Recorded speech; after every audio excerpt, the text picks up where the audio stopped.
Shalom, today we are starting our program from Italy. Well, not exactly Italy, I'll explain to you everything in just a moment.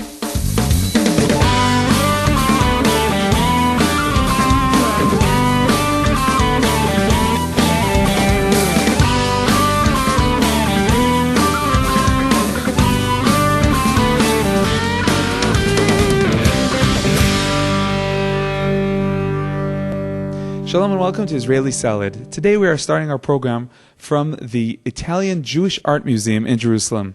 We are here in the restoration of an Italian synagogue. This is one of the main attractions in this museum. The building in which the museum is located was originally a German Catholic institute built in the late 1870s. The museum was founded in 1981 and was set up to collect, preserve, and display objects pertaining to Jewish life in Italy from the Middle Ages through to the present. The building is full of Jewish Italian art, Jewish being the cultural model and source of inspiration, and Italian being the artistic forms by which this cultural model expresses itself.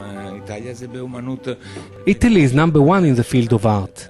I hope people will understand that it's important to preserve antique objects.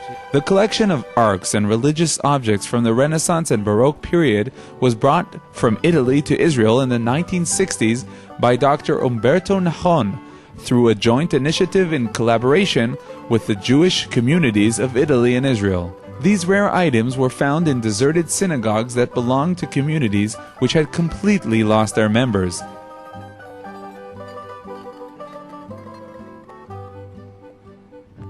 During the Middle Ages in the 15th century, Jews were persecuted in Europe, and so the only artworks remaining from the 15th century are a few Hanukkah lamps which have been preserved. Here we can see an instrument from the 19th century which was used to pierce the holes in the matzah dough for Passover. An average of 40,000 people now visit the museum each year. Except for all the exhibits here, there is also the restoration workshop where I met a few Italian-born Jews who were reconstructing a Jewish article from an ancient Italian synagogue. The Restoration Center has taken upon itself to preserve objects of Jewish art, synagogues, and 39 Torah arks brought to Israel by Dr. Umberto Nahon.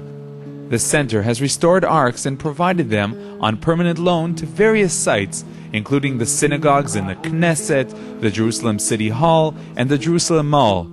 An ark will soon be provided on permanent loan to the synagogue being built in President Ketzaleh's residence in Jerusalem. The work of the restoration of wooden objects is coordinated by Mr. Giuliano Orvieto. Personally, I find three advantages in this job.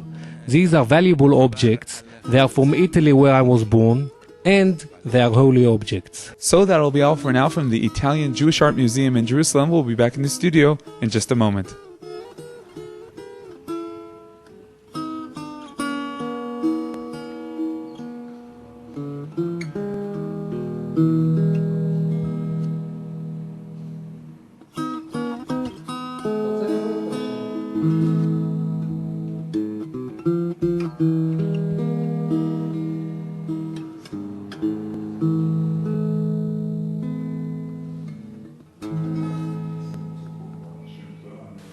Welcome back.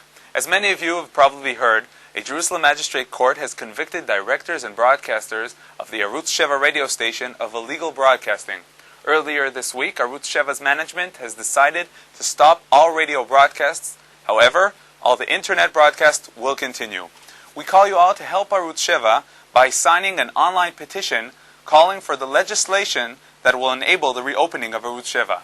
The petition can be found at the following website: www.petitiononline.com/arutzsheva/petition.html. I'm joined now by Yaakov Katz, known as Ketzaleh, one of the founders of Arutz Sheva and Israel National News. Shalom, Ketzaleh. Shalom uvracha, and thank you very much for giving me this interview in our TV station, Israel National News.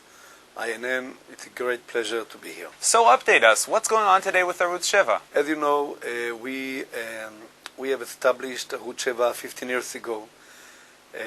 We bought a ship in Greece in order not to do anything, not to violate the Israeli law, and we tried by many efforts to broadcast out of the Israeli territorial water. Some people, unfortunately, fighting strongly and aggressively against this idea, and they think that we have to build a new Israeli with no connection to the past, with no connection to the American Jewry, to the Jewish people who live outside of Israel, and they are very extremist, very stubborn, have no respect to the freedom of speech, only if it's giving them the right to speak. Even you do things out of the Israeli territorial waters, they will fight against you, and they will use the court, the Supreme Court, and other things. It's against the freedom of speech, against the freedom of speech, against the freedom of speech. What they did to us is in no Western country it could be accepted. But we are overcoming. We know that everything is for good. We are happy that we have the state of Israel with the old problems that we are facing, because it's a Jewish state, and we go from chayil to chayil, and we will grow and find a solution finally. We've asked our viewers to sign the online petition. What's the goal of the petition? The petition is because in Western countries, and we are still running a democratic parliament, it looks like that, it's very important, and many people will sign on the petition, because we are collecting their own names all over the world. Yaakov Katz, Ketzaleh, thank you very much, and good luck. Thank you very much, and continue to listen to us through the internet. At least the internet they cannot stop. Thank you very much to all our listeners, and thank you very much for listening to IsraelNationalNews.com. A full interview with Ketzaleh will be on air soon on our website. The Jewish communities of northern Samaria have been going through very difficult times during the past 3 years as a result of the Arab terror. There have been a number of families who have left their homes in the Shomron as a result of this difficult security situation. A solidarity visit of rabbis to the northern Samarian towns took place earlier this week. The rabbis came to strengthen and support the new groups of the young religious couples who have moved into the settlements. These couples are part of an initiative to strengthen the Samarian Jewish communities. This campaign has been active for more than a year. The integration of the members of these groups with the long-time residents has been very successful, in spite of the fact that in many of the cases, the older residents are not religious, while these newer ones are. Shlomo Blas joined this solidarity visit and spoke to some of the participants. There are very few Jews here, and we are supposed to bring here many young families that are going to live here, to learn here, to work here. And this is going to rebuild those places. It was a little strange in the beginning because we didn't know what is going to be. But later we found out that the people here are very nice. We feel alive. More people came to live here. The place is much more vivid. This makes me feel very good. We are here to strengthen the residents of the towns, to be with them, and with the help of God, we hope to bring more people to live here. We want this place to be full of Jewish people. This really makes sure that all those places are going to be in our hands. Even from difficulties, good things can emerge. Each difficulty should be seen as a challenge. You know, Eretz Israel was a desert, and people came here and suffered and believed that we are supposed to build Eretz Israel.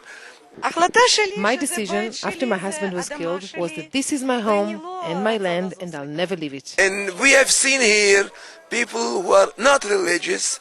They express themselves that they want to have here many religious youngsters because they really feel why we should be here and why we should sacrifice here, and the future is definitely going to be ours. And now, let's see some of my new feathered friends that I met at Uri Magen's Parrot Farm. Near the coastal city of Netanya in the town of Kfar Hes is Uri Magen's Parrot Farm. Uri came to Kfar Hes when he was 4 years old, and already at the age of 7, his love of animals brought him to start his own little petting zoo in his home. After his army duty, Uri started working as a farmer. In the beginning, he grew chickens, but he was not satisfied just doing that. When you breed chickens and all you do is sell them, that's not fun.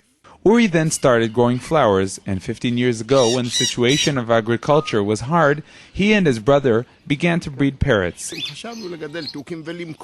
We planned to breed parrots and sell them, but we quickly came to understand that there is no market for them. A friend suggested to the Magens to present the parrots to visitors as an attraction, and that's how the parrot farm started. Today, the farm has developed, and now there are a number of activities and attractions in the farm. You can see parrots in their first moments of life. If you listen carefully, you can hear the parrots talk, or even imitate a cell phone ringing. As opposed to the big parrot exhibits abroad, Uri's small and pastoral farm lets him put in more effort in nurturing the small parrots. One of the things I'm proud about, even more than the big parrots, are these small, nice parrots. We have nearly 40 of these. Every visitor can come and hold one of these on his hands, shoulders, head. And now, to test how brave I am, Uri is going to make me into a living nest.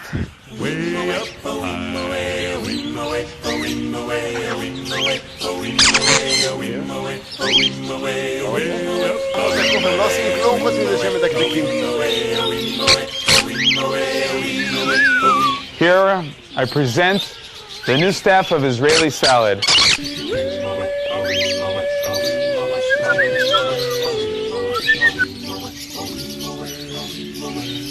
Except for the parrots, there is a mini safari in the farm where you can see different animals living together in an almost natural atmosphere. Next to the safari is the parrot cage area. Strolling through this area and hearing the sounds of the colorful birds can be a very relaxing and a pleasant experience. 40 to 50% of the visitors are people who have visited in the past. I asked Uri if there is a parrot which is considered to be Israeli. There's a debate if the Siddiqal Krameri was bred in captivity in Israel and then acclimatized, or whether it flew into Israel on its own. Today Israel is full of the Krameri parrots. There's an ancient mosaic artwork in Israel where you can see this type of parrot. It's a parrot with a colored stripe on its neck. Now before we leave, I want you to meet Nico. And I'm going to be holding Nico. Oh my gosh. Nico, meet our viewers. Say hello. Hello. Hello. Hello. Okay, Nico, it's time to say goodbye. So tell our viewers that we'll see them right after this, okay? That'll be all for now. We'll be back right after this. Great, Nico. You're far away from Israel, but did you know you could enter an Israeli mall?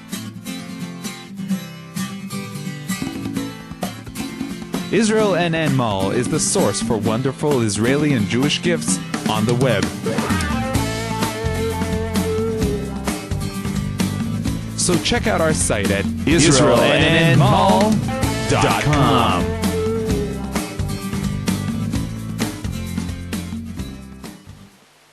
And now, our weekly insight. Last week, Jews celebrated Simchat Torah. Jews all over the world took the Torah scrolls out of the arks in the synagogues and danced and rejoiced with the Torah. Rabbi Samson joins us from his office in Jerusalem. Shalom, Rabbi Samson. What's the meaning of all this happiness? Shalom, Yoni. Shalom to all of our listeners. When you talk about being happy with the Torah scrolls on the last day of Sukkot, I can't help but being reminded of what we're taught about the Arizal. He was the main major Kabbalist who lived in Tzfat over 400 years ago. And he said that the great insights into Kabbalistic literature that he achieved through dancing on Simchat Torah, on the last day of Sukkot, with the Torah scrolls. And there's something about being happy with the Torah that gives you a push and sends you into a heightened cleaving with God.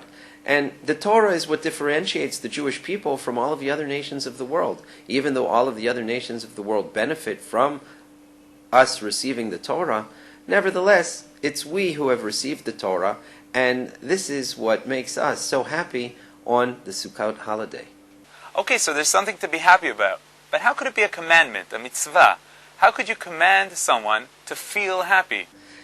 Well, it's interesting that, sure enough, we can be commanded to feel a joy. The Rambam talks about it and says that we're commanded to do everything in our power to understand what is necessary in order to be happy, and as a result to be happy, and that someone who is impeding his happiness is actually impeding it due to some kind of lack of worship of God, and he has to check it out, what it is exactly that's lacking in his spiritual diet that's not allowing him to be perfectly happy dancing with the Torah scrolls. Thank you very much, Rabbi Samson. The Weekly Insight is brought to you in cooperation with Machon Meir, the largest Zionist institute in Israel, bringing people closer to Judaism. Okay, that'll be all for this week. I wanted to remind you that I'm waiting for your emails. Any comments, ideas, or any question about life in Israel or about Jewish concepts can be sent to Yoni at israelnn.com. We'll try to respond to each email. So, join us again next week. Until then, Shalom.